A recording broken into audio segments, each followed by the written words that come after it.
नमस्कार दोस्तों, आप सभी लोगों का स्वागत है। आप लोगों के लिए महत्वपूर्ण क्लास लेके आ गया हूं मैं। मित्रों, आप लोगों को पता है जिस प्रकार से आईएएन भर्ती परीक्षा दोस्तों आपकी 2025 में होगी और आईएएन की जो है आपकी जो है भर्ती आ चुकी है दोस्तों। अब भर्ती आ गई है 2024, तो आपको मैं करवाने वाला हूं दोस्तों यहाँ पर प्रश्न 2013 का जो पेपर हुआ था आपका जीके का जो 2013 का पेपर हुआ था उसका सॉल्यूशन करवाऊंगा मैं पूरा का पूरा। इससे पहले मैं 2018 वाला जो पेपर हुआ है आईएएन का उसका जीके का पेपर फर्स्ट उसका मैं सॉल्यूशन करवा चुका हूं पूरा का पूरा। वो आप लोगों ने नहीं देखा है तो वो भी देख लेना।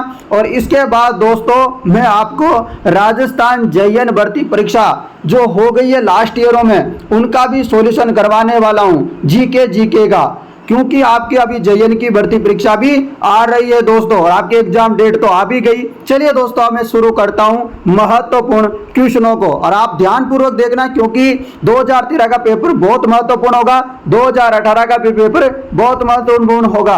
आपको यदि सिलेक्शन चाहिए 2024 वाले जो इस पेपर में यदि, तो आपको ये 2013 और 2018 का पेपर का एनालिसिस करना पड़ेगा कि क्या पढ़े और क्या ना पढ़े। मैंने 2018 के में बताया था आपको कि किस पार्ट में आपको ज्यादा ध्यान देना है।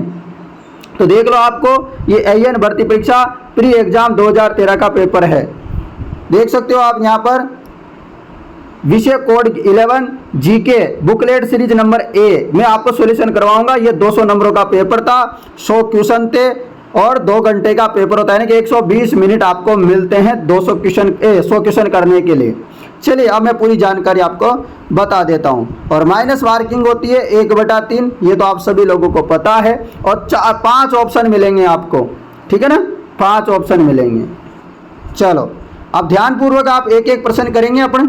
चलिएगा, ये रहा आप लोगों के लिए। अंग्रेजी में भी देख सकते हो आप, हिंदी में भी देख सकते हो प्रश्न को। राज्य के किस जिले में 2013 में तेल रिफाइनरी स्थापित करना प्रस्तावित था? तो राज्य में किस जिले में दोस्तों 2013 में तेल रिफाइनरी स्थापित करना प्रस्तावित था? सबको पता है इस प्रश्न का जवाब। तो तेल रिफाइनरी कहां पर है? बाड़मेर में। कहां पर है? बाड़मेर। नेक्स्ट क्वेश्चन आप लोगों के लिए। जयपुर में अप्रैल 2013 में आयोजित Rajasthani film festival life time achievement किसे नवाजा गया? आप इसे याद करो तो कर लेना, नहीं तो मेरी तरफ से तो मत कीजिएगा। वैसे आंसर मैं बता देता हूं, इकराम राजस्थानी। क्या हो जाएगा? इकराम राजस्थानी। इसे याद मत करना। वैसे इंडिया ग्रोज एट नाइट के लेखक कौन है? बताइए। हाँ, ये क्वेश्चन भी अच्छा है, पूछा जा सकता है। इंडिया ग्रोज एट नाइट के लेखक कौन है? तो इसके लेखक कौन है? तो गुरचरण दास। कौन है? गुरचरण दास है। कौन है मित्रों? गुरचरण दास है। Next question. अंतर्राष्ट्रीय श्रमिक यानी मजदूर दिवस प्रतिवर्ष मनाया जाता है, तो आपको पता है अभी हाल ही में मनाया गया था। फटाफट से बता दीजिएगा मित्रों, इंटरनेशनल लेबर डे कब मनाया जाता है एवरी ईयर? फटाफट, सबको पता होगा, हर बच्चे को पता है। 1 मई को दोस्तों अंतर्राष्ट्रीय श्रमिक या अंतर्राष्ट्रीय मजदूर दिवस मनाया जाता है 1 मई को। Next question. पाकिस्तान की सेना द्वारा गिरफ्तार सरबजीत सिंह की मौत हुई थी, कहां पर हुई थी बताना है आपको। पाकिस्तानी सेना द्वारा गिरफ्तार सरबजीत सिंह की मौत हुई। तो ये क्वेश्चन डिलीट कर दिया था आरपीएससी ने, तो आप भी डिलीट कर लीजिएगा। नेक्स्ट क्वेश्चन, इसे आप छोड़ दीजिएगा क्योंकि ये 2012 का करंट अफेयर्स है, ये नहीं पूछा जाएगा।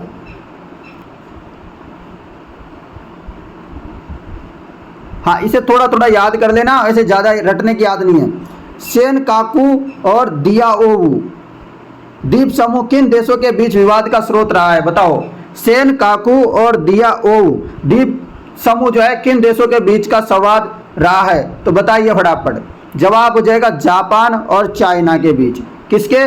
जापान और चाइना। नेक्स्ट क्वेश्चन बताइए। राजस्थान सरकार ने राजस्थान रत्न नाम का पुरस्कार उन व्यक्तियों के लिए शुरू किया है जिन्होंने अपना उल्लेखनीय योगदान किया है। तो राजस्थान रत्न किन क्षेत्रों में दिया जाता है? बताओ फटाफट। ये डिलीट कर दिया गया है दोस्तों, ये क्वेश्चन भी आरपीएससी के द्वारा, आप भी इसे डिलीट कर लीजिएगा। चलो अगला प्रश्न, ये भी नहीं पूछा जाएगा क्योंकि 2012 का क्वेश्चन है करंट अफेयर्स का। अब दोस्तों ये यूएन में भी सदस्यों की संख्या बदल चुकी है, तो ये डाटा भी मैं नया करवाऊंगा आप लोगों को। अगला प्रश्न, हाँ ये क्वेश्चन है, निम्न में से किस खेल से सिरमौर कब संबंधित है? दोस्तों क्वेश्चन वेरी इंपॉर्टेंट है सारे के सारे, और कितने करंट अफेयर्स के क्वेश्चन मैं डिलीट कर रहा हूं, मतलब आपको इतनी सारी करंट अफेयर्स पढ़नी पड़ेगी, समझ रहे हो आप लोग। आर्थिक समीक्षा के कितने क्वेश्चन पढ़ने पड़ेंगे वो भी मैं बताऊंगा, तो आप थोड़ा ध्यान से और अंत तक देखना। 100 ही क्वेश्चन है, ज्यादा समय नहीं लूंगा आप लोगों को, 100 क्वेश्चन है, इंपॉर्टेंट है। तो सिरमौर कब संबंधित है? तो सिरमौर कब जो है किससे संबंधित है आपको बताना है। सिरमौर कब का संबंध किससे है? चलो बताओ फटाफट। जवाब हो जाएगा पोलो से। किससे संबंधित है सिरमौर कब का? पोलो से संबंधित है। इसे भी आप मत करो याद, इसे भी छोड़ दो। हाँ ये याद रख लो। पूरे भारत में किस दिन को राष्ट्रीय सुरक्षित मातृत्व दिवस के रूप में मनाया जाता है? पूरे भारत में किस दिन को राष्ट्रीय सुरक्षित मातृत्व दिवस के रूप में मनाया जाता है? तो जवाब क्या हो जाएगा आप लोगों का? जवाब हो जाएगा 11 अप्रैल को। पूरे भारत में किस दिन को राष्ट्रीय सुरक्षित मातृत्व दिवस के रूप में मनाया जाता है? तो वो 11 अप्रैल को मनाया जाता है मित्रों।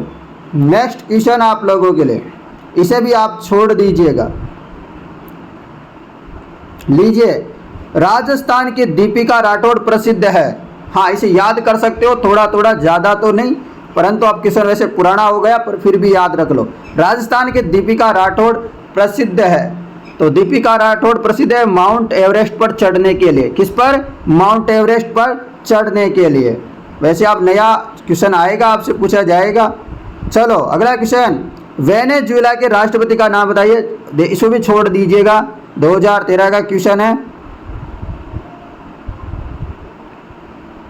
आप इसे भी छोड़ सकते हो, ऐसे भी छोड़ दीजिए। मतलब करंट अफेयर्स के बहुत ज़्यादा क्वेश्चन पढ़ने, आप समझ रहे होंगे ना इस बात को, इसे भी आप छोड़ दीजिएगा।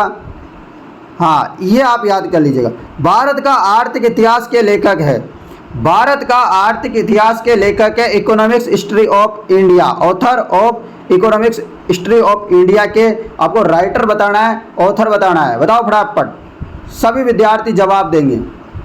जवाब हो जाएगा रमेश चंद्र दत्त। क्या हो जाएगा? रमेश चंद्र दत्त इसका सही जवाब होगा मित्रों। चलो अगला प्रश्न आप लोगों के लिए, मुंह बंद करने वाला अधिनियम कहा गया? मुंह बंद करने वाला अधिनियम कहा गया? बताइए कौन से अधिनियम को मुंह बंद करने वाला अधिनियम कहा गया मित्रों? तो देसी भाषा समाचार पत्र अधिनियम 1878 को कहा गया, 1878 को कहा गया। देसी भाषा समाचार पत्र अधिनियम 1878 को मुंह बंद करने वाला अधिनियम कहा गया मित्रों। चलो अगले प्रश्न की तरफ बढ़ते हैं। ये रहा, इलबर्ट बिल विवाद कौन से वाइसराय के काल में घटित हुआ? बताना है आपको। इलबर्ट बिल विवाद कौन से वाइसराय के काल में घटित हुआ? सभी का जवाब हो जाएगा लॉर्ड रिपन के काल में। किसके काल में? लॉर्ड रिपन के काल में, आपको याद रखना है। अगला प्रश्न, श्रृंगार हार ग्रंथ की रचना किसने की? श्रृंगार हार ग्रंथ की रचना किसके द्वारा की गई? तो श्रृंगार हार ग्रंथ की रचना की थी महाराणा हमीर ने। किसने? महाराणा हमीर ने की थी, याद रखिएगा मित्रों। वेरी वेरी इंपॉर्टेंट क्वेश्चन है सारे के सारे आप लोगों के लिए। अगला क्वेश्चन है, 1857 की स्वतंत्रता संग्राम के समय राजस्थान का एजीजी कौन है? एजीजी मतलब एजेंट टू गवर्नर जनरल कौन था? बताओ फटाफट। सभी विद्यार्थियों का जवाब एकदम सही आ रहा है, जॉर्ज पैट्रिक लॉरेंस था। कौन? जॉर्ज पैट्रिक लॉरेंस था, ये आपको याद रखना है। तो ये तो आपके क्या थे? पॉलिटिकल एजेंट थे। ये बटन, मेसन, मॉरिसन, ये क्या थे? पॉलिटिकल एजेंट थे, अलग अलग जगह के। तो ये भी आपको याद रखना है, पॉलिटिकल एजेंट भी। जयपुर का कौन था, कोटा का कौन था, मेवाड़ मारवाड़ का कौन था, भरतपुर का कौन था, सिरोही का कौन था, सब याद रखना पड़ेगा। घोटिया अंबा मेला भरता है, मैं करवा दूंगा, आप चिंता मत करो, बस आप मेरे साथ बने रहो। अयन और जयन के लिए मैं जो है अब सीरीज स्टार्ट कर रहा हूँ। अभी अयन के पीवाई के क्वेश्चन करवा रहा हूँ, पिछले साल के पेपर सॉल्यूशन करवा रहा हूँ, अब जयन के करवाऊंगा, चिंता मत करो आप लोग। गोटिया अम्बा मेला भरता है। तो गोटिया अम्बा मेला भरता है कहाँ पर? तो बांसवाड़ा में गोटिया अम्बा माता का जो है मेला भरता है बांसवाड़ा में। नेक्स्ट क्वेश्चन, कंटेश्वरी माता किसकी देवी मानी जाती है? कंटेश्वरी माता किसकी देवी मानी जाती है? तो कंटेश्वरी माता जो है आदिवासियों की देवी मानी जाती है। कंटेश्वरी माता किसकी देवी है? आदिवासियों की। तो ये भी आप लोग याद रख लो, इम्पोर्टेंट है आप लोगों के लिए। चलो अगला प्रश्न, मारवाड़ यूथ लीग के संस्थापक थे। मारवाड़ यूथ लीग के संस्थापक थे। तो जय नारायण व्यास मारवाड़ यूथ लीग के संस्थापक है, जय नारायण व्यास। नेक्स्ट क्वेश्चन, स्वतंत्र बावनी रचना है। स्वतंत्र बावनी किसकी रचना है? तेज कवि की। किसकी? स्वतंत्र बावनी जो है तेज कवि की रचना है। अगला प्रश्न, राजस्थान के जलियांवाला बाग के नाम से प्रख्यात मानगढ़ धाम कहाँ है? तो जलियांवाला बाग के नाम से प्रसिद्ध मानगढ़ धाम कहाँ पर है? आपको बताना है। सभी विद्यार्थियों को पता होगा, तो बिल्कुल सभी का सही जवाब हो जाएगा मानगढ़ धाम बांसवाड़ा में। 1500 से अधिक यहाँ पर वीर जो है शहीद हो गए थे मित्रों। तो यहाँ पर इनके ऊपर गोलियां दाग दी गई थी। चलेगा मित्रों। अगला प्रश्न आप लोगों के लिए, करौली प्रजामंडल की स्थापना की गई। करौली प्रजामंडल की स्थापना इनमें से किसके द्वारा की गई? तो सभी बच्चों को पता होगा, त्रिलोक चंद्र माथुर इसका सही जवाब हो जाएगा मित्रों। ठीक है, त्रिलोक चंद्र माथुर इसका सही जवाब होगा। राधा स्वामी सत्संग की स्थापना की। बताइए, राधा स्वामी सत्संग की स्थापना किसके द्वारा की गई निम्न में से? तो ये की गई थी शिव दयाल साहब के द्वारा। तो राधा स्वामी सत्संग की स्थापना शिव दयाल साहब के द्वारा की गई। नेक्स्ट प्रश्न आप लोगों के लिए, लीजिएगा दोस्तों। निम्नलिखित युग्मों में से राजस्थान के स्वतंत्रता सेनानी एवं उनके कार्य क्षेत्र से संबंधित गलत युग्म को पहचानिए। इनमें से गलत युग्म है, उस गलत युग्म को आपको पहचान करना है। केसरी सिंह बारट आपको बताए कहाँ से संबंधित है? मेवाड़। ठीक है, गोविंद गिरी वागड़ से संबंधित है। जय नारायण व्यास जोधपुर से संबंधित है। अर्जुन लाल सेठी का संबंध उदयपुर से नहीं है मित्रों। तो अर्जुन लाल सेठी का संबंध कहाँ से? फटाफट बताओ, क्या जयपुर से है या फिर मारवाड़ से? कहाँ से? कमेंट करो फटाफट, है ना। थोड़ा हिंट तो समझ भी गए होंगे आप लोग, कमेंट कर दीजिएगा मित्रों, है ना। चलो अगला प्रश्न आपके लिए, गलत युग्म को पहचान करना है आपको। Identify incorrect pair. तो 34 नंबर क्वेश्चन है मित्रों, आप ध्यानपूर्वक पढ़ते रहिएगा। तो गलत युग्म बताना है। सशस्त्र भाव मंदिर नागदा में है, मानालेश्वर मंदिर मैनाल में है, घाटेश्वर मंदिर बांडोली में है। परंतु ऑप्शन नंबर 3 सोमेश्वर मंदिर ये गलत दे रखा है। ठीक है मित्रों, चलेगा। गौरी देवी राजस्थान के किस लोक संगीत गायन शैली से आपको बताना है जुड़ी हुई है? बताइएगा, गौरी देवी राजस्थान की किस लोक संगीत गायन शैली से जुड़ी हुई है? हर बच्चे को पता होगा, किसी से भी पूछ लो इस प्रश्न का जवाब, सबका जवाब हो जाएगा मांड गायन है। तो क्या है, गौरी देवी किस प्रकार की गाय कलाकार है? तो वह मांड गायन है। कौन सी शैली में गाती है वह? मांड गायन में। गलत युग्म को पहचान करना है आपको।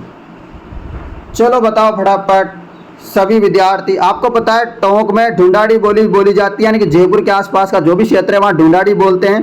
12 जिले में दोस्तों हाड़ौती बोलते हैं, यानी कि कोटा, बारा, बूंदी, झालावाड़ में हाड़ौती बोलते हैं। करौली में मेवाती बोलते हैं क्या? बताओ फटाफट। करौली में वैसे मेवाती बोलते तो नहीं है, परंतु थोड़ा थोड़ा इसका सही हो जाता है मित्रों, क्योंकि अब दोस्तों यहाँ पर जो आरपीएससी ने आंसर की में माना है वो पाली को बागड़ी में नहीं बोलते हैं, ये माना हुआ है। वैसे जो मेवाती बोली जाती है वो भरतपुर और जो है आपके क्या बोलते हैं अलवर में। परंतु दोस्तों अड़ोसी पड़ोसी है करौली भी, तो थोड़ा थोड़ा यहाँ पर भी बोल लेते होंगे। इस हिसाब से आरपीएससी ने जो इसका आंसर माना है मित्रों, ये पाली बागड़ी में गलत युग्म माना है। परंतु मेरे हिसाब से तो करौली भी गलत ही होना चाहिए, परंतु आरपीएससी ने इसको सही माना है ऑप्शन नंबर 2 को। ठीक है मित्रों, ये आपको मैं 100% गारंटी के साथ बता रहा हूं कि आरपीएससी ने यही आंसर की मानी है, फाइनल आंसर की। चलो अगला प्रश्न आप लोगों के लिए, निम्नलिखित में से कौन सी शैली यूनानी बौद्ध कला शैली कहलाती है? निम्नलिखित में से कौन सी शैली है जो यूनानी बौद्ध कला शैली कहलाती है? बताइए। तो ये कहलाती है गांधार शैली। यूनानी बौद्ध कला शैली कहलाती है गांधार। नेक्स्ट क्वेश्चन, संत पीपा के गुरु कौन थे? तो संत पीपा जी के गुरु का नाम क्या था? तो संत पीपा जी के गुरु का नाम था रामानंद जी। संत रामानंद जी संत पीपा जी के गुरु थे।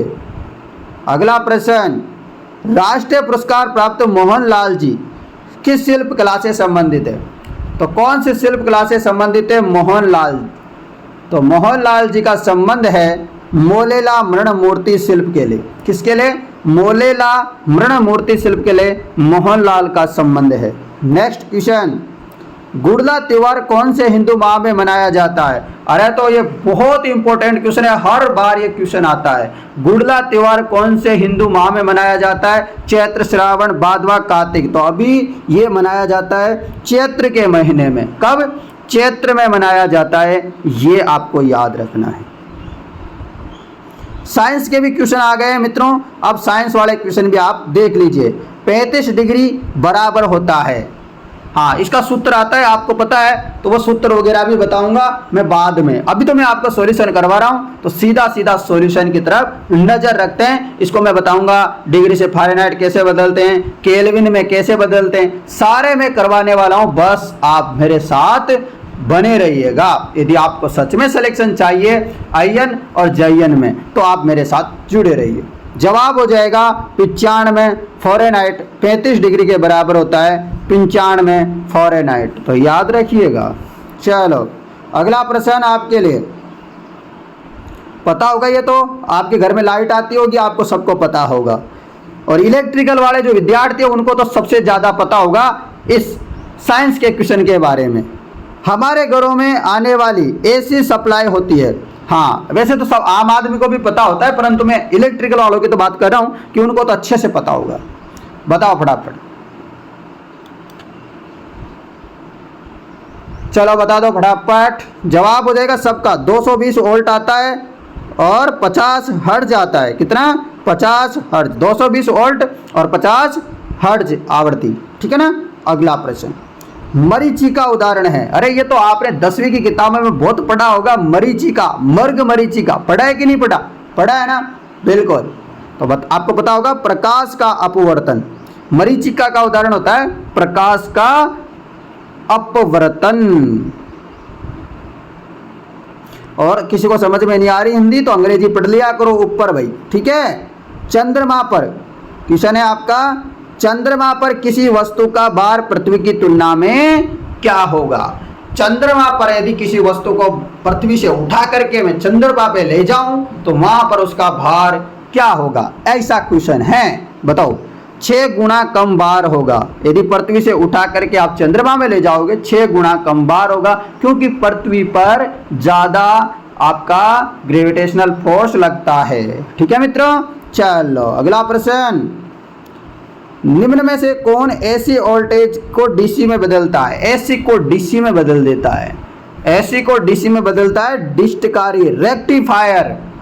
निम्न में से कौन एसी वोल्टेज को कन्वर्ट करता है डीसी में? कौन? डिस्टकारी यानी कि रेक्टिफायर। चलो अगला प्रश्न आपके लिए, भारत में राष्ट्रीय विज्ञान दिवस को मनाते हैं।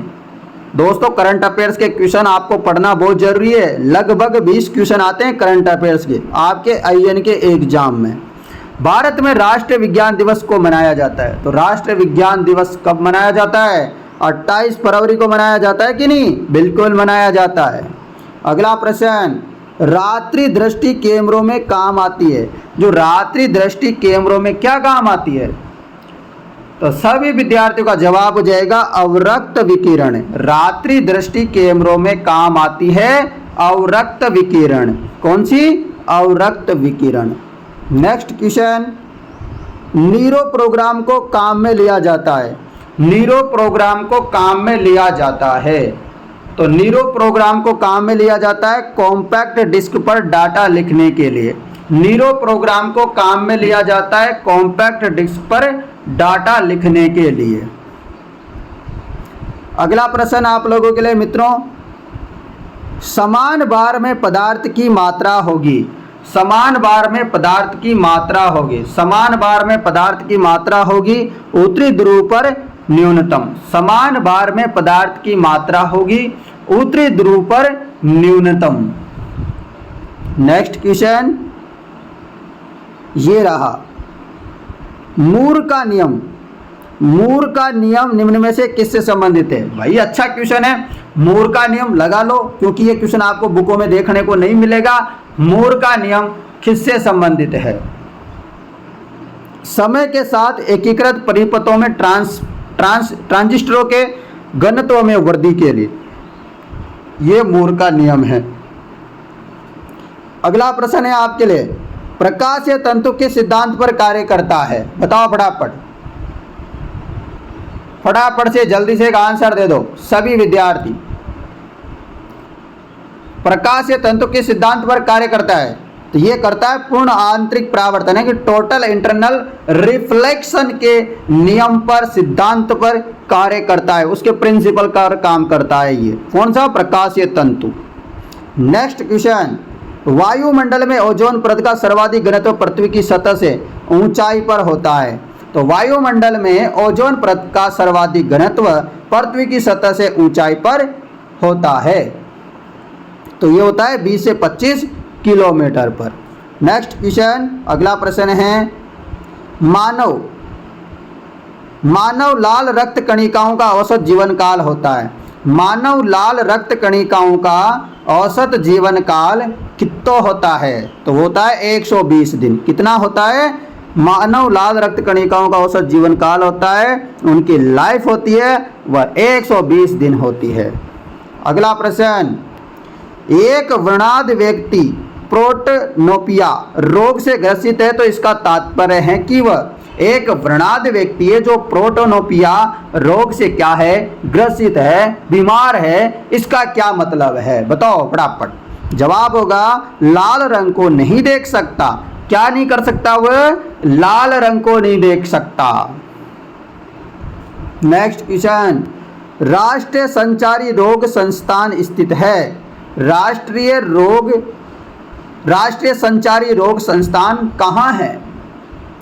तो ये आपके हो जाएगी नई दिल्ली में। राष्ट्रीय संचारी रोग संस्थान है नई दिल्ली में।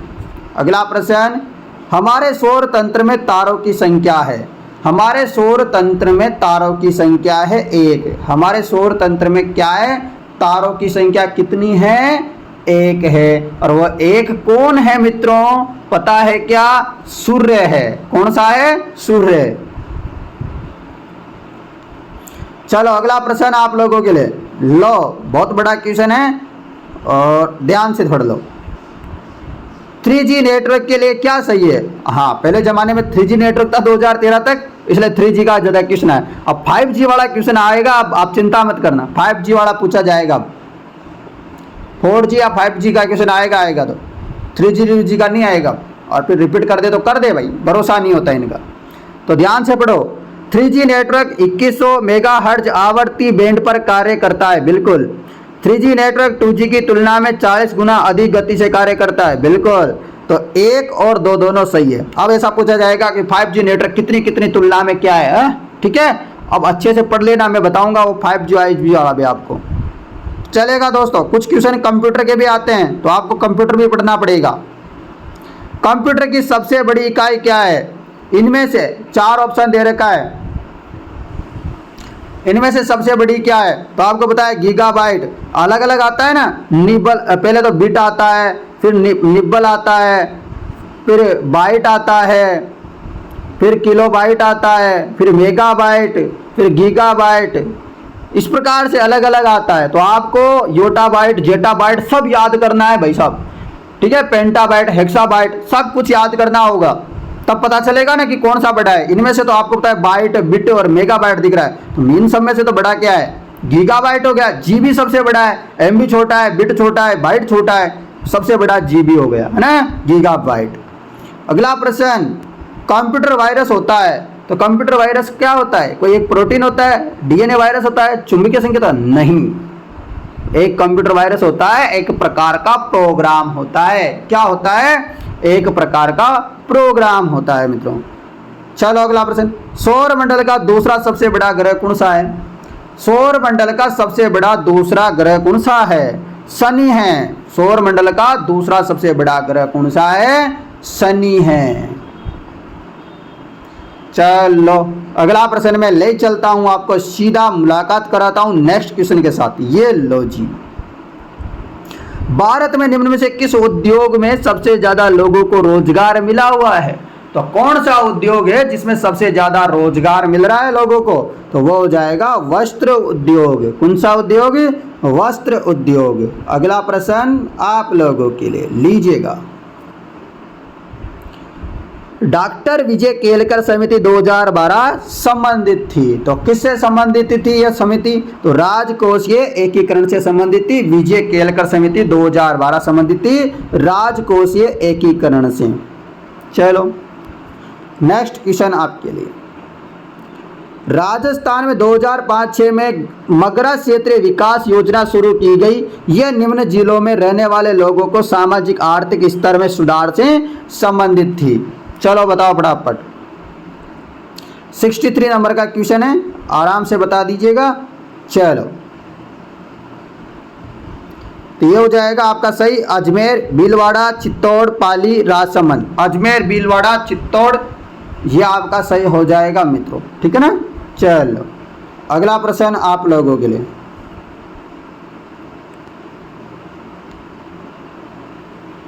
राजस्थान फाउंडेशन की स्थापना 30 मार्च 2001 को की गई थी। इसका क्या उद्देश्य है? तो इसका क्या उद्देश्य है ये भी आपको बताना है। तो अनिवासी राजस्थानियों को अपनी मातृभूमि के सामाजिक आर्थिक विकास में योगदान देने के लिए प्रेरित करना, ये आपका सही जवाब हो जाएगा।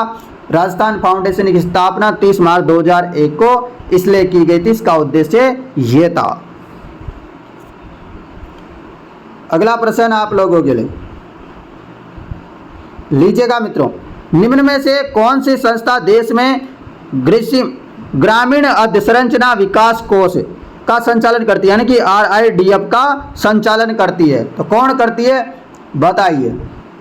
जवाब हो जाएगा नाबार्ड। कौन करती है?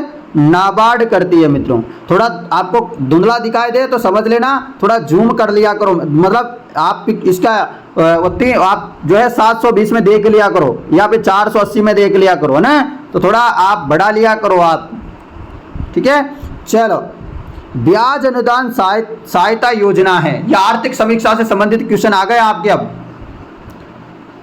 तो बताओ आप सभी, ब्याज अनुदान सहायता योजना क्या है? तो अल्पकालीन फसली ऋणों को समय पर भुगतान करने पर ब्याज दर राहत प्रदान करती है, यानी कि इकोनॉमिक्स के क्वेश्चन चल रहे हैं, आर्थिक समीक्षा के क्वेश्चन आ रहे हैं आप लोगों के लिए, ठीक है ना मित्रों।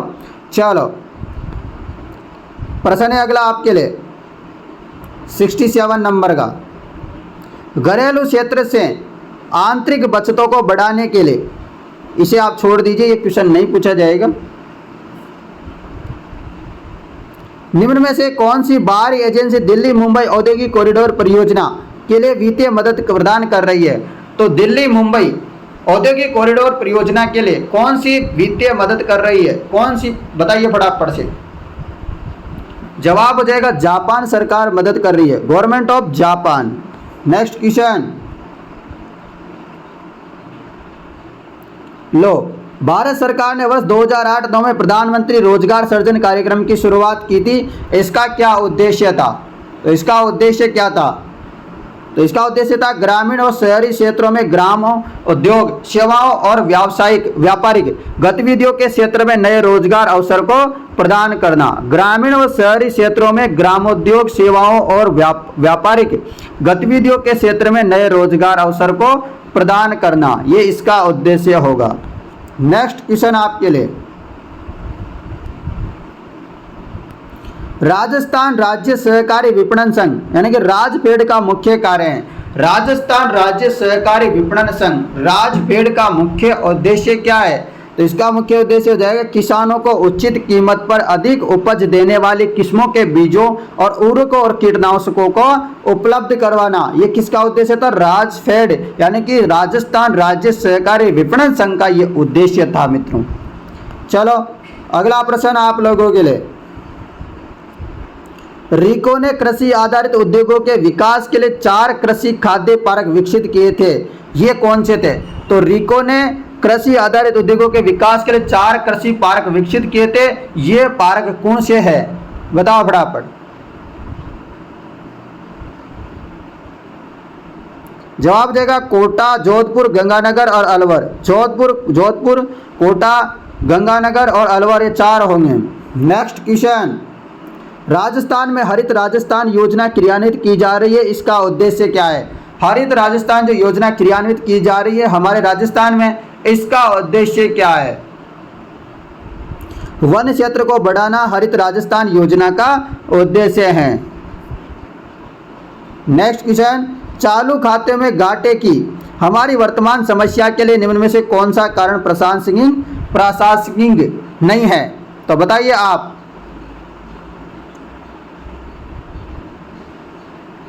तो ये नहीं है, बाहरी व्यापारिक उधार इसका क्या है? प्रशासनिक नहीं है कारण।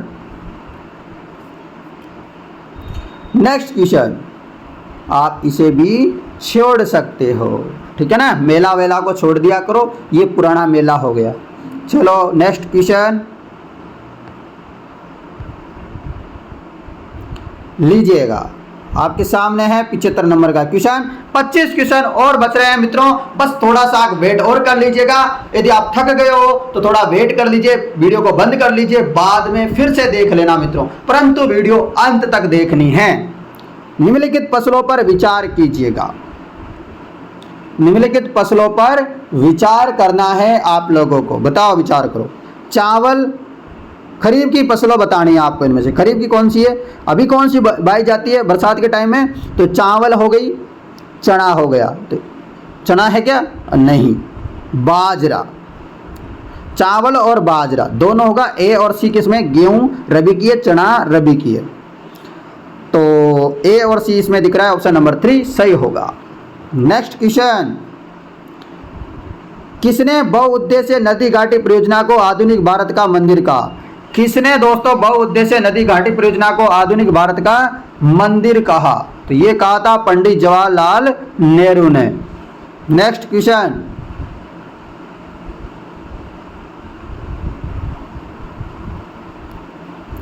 बताओ फटाफट, सुमेलित करो आप फटाफट। तो मालकोट किला कहाँ है? नागौर में।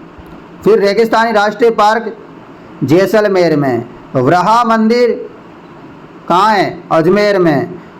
ओमल सोमल देवी मंदिर सीकर में। तो इस प्रकार ऑप्शन नंबर 1 सही होगा। अगला प्रश्न आपके लिए।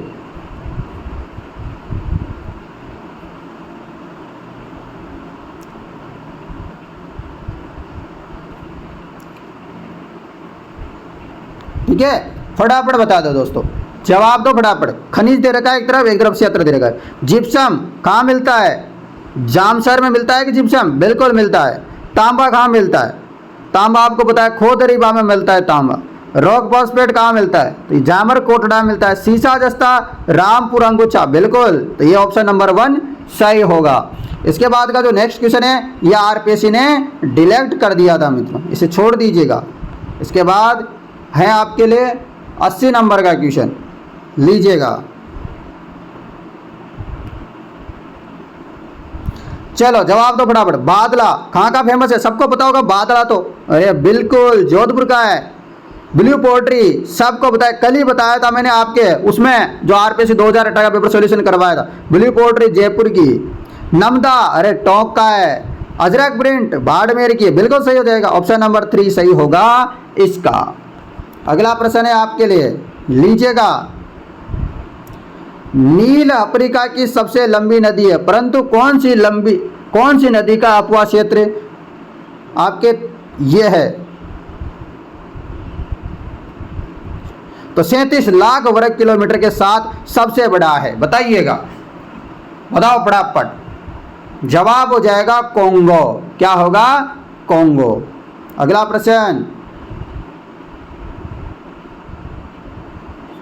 बताइए, विश्व की सबसे लंबी पर्वत श्रेणी कौन सी है? विश्व की सबसे लंबी पर्वत श्रेणी कौन सी है?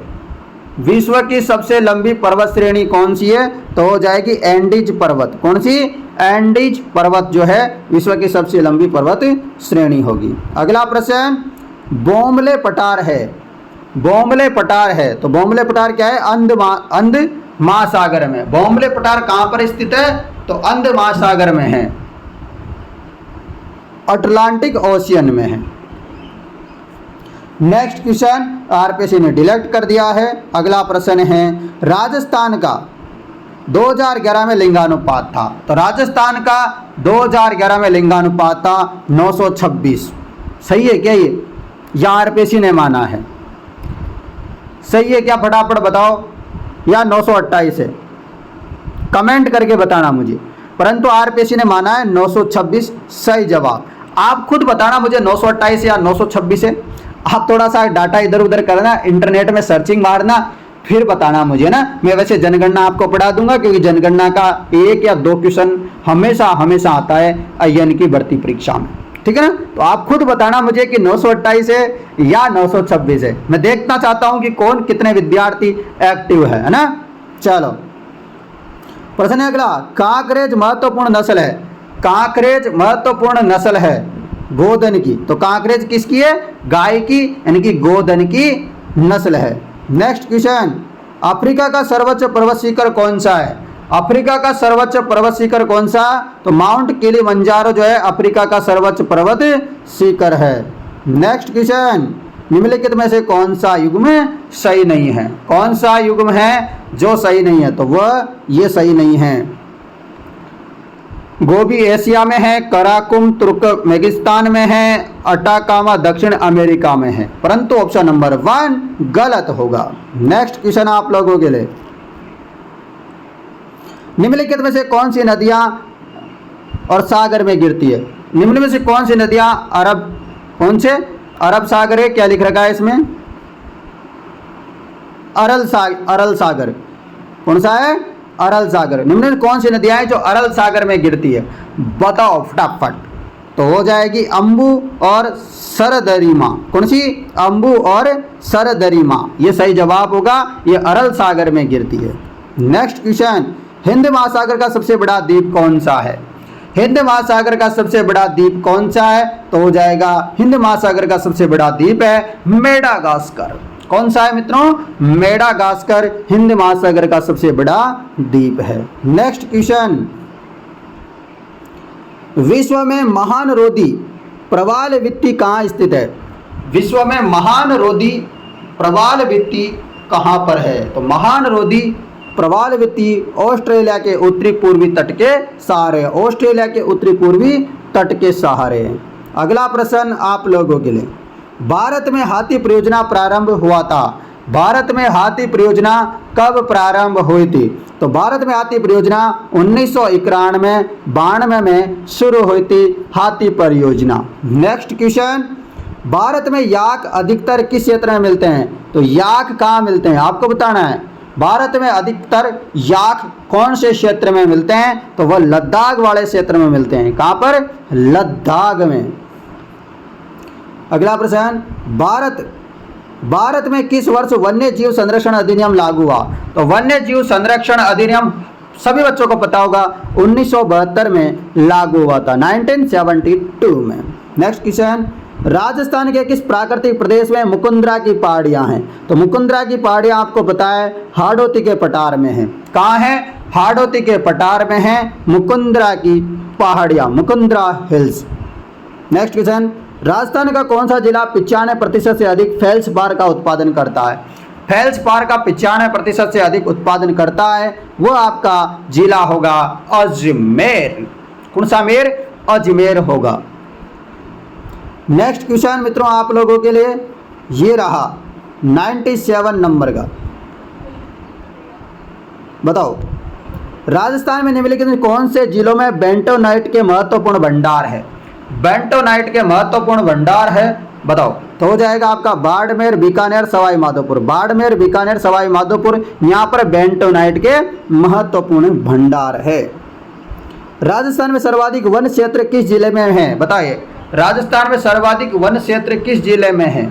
सर्वाधिक वन क्षेत्र है आपके उदयपुर में सर्वाधिक वन क्षेत्र, अभी भी 2013 में भी और इससे पहले भी। ठीक है, अगला प्रश्न, निम्नलिखित में से कौन सी एक राजस्थान में भेड़ की नस्ल नहीं है? किसकी भेड़ की नस्ल नहीं है मित्रों?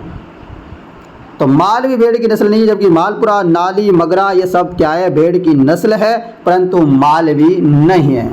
अगला प्रश्न, आज का अंतिम क्वेश्चन, बनास बेसिन का मुख्य क्षेत्र कौन सा है? तो बनास बेसिन का मुख्य क्षेत्र आपका भीलवाड़ा है। बहुत सारे बच्चे करते होंगे कि टोंक है सर, टोंक में है। अरे नहीं भाई, है ना, टोंक में नहीं है, भीलवाड़ा में होगा। तो आशा करता हूं मैंने 100 क्वेश्चन आपको करवाए। अब मैं इसमें आपको चीज बता देता हूं, 2018 के पेपर में थोड़ा मामला अलग था, उसमें आर्थिक समीक्षा ज्यादा क्वेश्चन थे, इसमें थोड़े आर्थिक समीक्षा के क्वेश्चन कम है। करंट अफेयर्स उसमें भी 20 क्वेश्चन थे, इसमें भी 20 क्वेश्चन थे। करंट अफेयर्स का बढ़िया वेटेज है, पढ़ना पड़ेगा आप लोगों को। राजस्थान जीके का जितना ध्यान देना है उतना इंडिया जीके का देना है। अब आप लोगों का सवाल सर ये है कि हम पढ़े तो क्या पढ़े सर, कौन सी बुक खरीदे? हाँ दोस्तों, बड़ा कन्फ्यूजन है। मैं आपको बुक बताऊंगा, कौन सी बुक पढ़नी है, कौन सी नहीं पढ़नी है, आईएन के लिए, कौन सी जेएन के लिए पढ़नी है, सारी चीजें मैं बताने वाला हूं। बस आप थोड़ा धैर्य बनाए रखो, आप मेरे ऊपर विश्वास करोगे तो फर्स्ट पेपर की गारंटी मैं लेता हूं। और राजस्थान जेएन में दोस्तों आपके 40 जो क्वेश्चन आते हैं उनकी गारंटी भी मैं लेता हूं। बस चिंता मत करो, आप मेरे साथ बने रहो। मैं आपको जैसे जैसे बताऊं दोस्तों, जीके में क्या पढ़ना है वो आप मेरे साथ पढ़ते रहो। आप टेक्निकल कहीं से भी पढ़ रहे हो, क्या पढ़ रहे हो, मुझे कोई मतलब नहीं है उससे, है ना, वो आपकी मर्जी है। टेक्निकल तो मुझे पता है, विश्वास है कि आप अच्छे से कर लोगे, परंतु आपका जो पार्ट है, सबसे कमजोर जो वीक पोर्शन आपका होता है इंजीनियरिंग स्टूडेंट का, वो मुझे पता है, उसकी नस मुझे पता है। तो उसी नस को मैं दबाने की कोशिश करूंगा और उसी नस के द्वारा आपको सबसे हाईएस्ट नंबर दिलाने की मैं पूरी कोशिश करूंगा। कम पढ़ाऊंगा, ज्यादा नंबर दिलाऊंगा। मिलता हूं दोस्तों एक और नई वीडियो के साथ, कल आपसे फिर मुलाकात करेंगे। तब तक जय हिंद दोस्तों, जय भारत, जय जवान, जय किसान।